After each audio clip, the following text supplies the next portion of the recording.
સુરતના ભાટા ગામ ગ્રીન સિટીમાં લોકોને પીવાના પાણીને લઈ વિરોધ પ્રદર્શન કરવામાં આવ્યું હતું. છેલ્લા ઘણા સમયથી લોકો પીવાના પાણીથી લઈને પરેશાન થઈ રહ્યા છે. ગ્રીન સિટીમાં 13 માળના 50 બિલ્ડિંગોના રહીશો હેરાન પરેશાન થઈ રહ્યા છે. 1700 થી વધુ ઘરોમાં પીવાનું પાણી સમયસર પહોંચતું નથી. તેના લીધે વિરોધ દર્શાવવામાં આવ્યો હતો.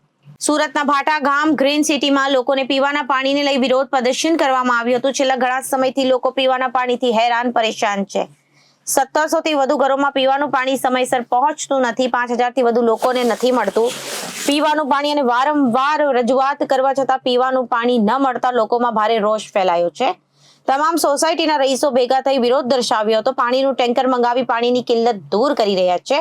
સોસાયટીમાં મોટી સંખ્યામાં રહીશો અને મહિલાઓ એકત્રિત થઈ સૂત્રોચ્ચાર કર્યા હતા અને એસએમસી વિરુદ્ધ સૂત્રોચ્ચાર કરવામાં આવ્યા હતા અને પાણીના આપોના નારા લગાવ્યા હતા. Reporter Hitesh Prajapati, Janadesh news, Surat.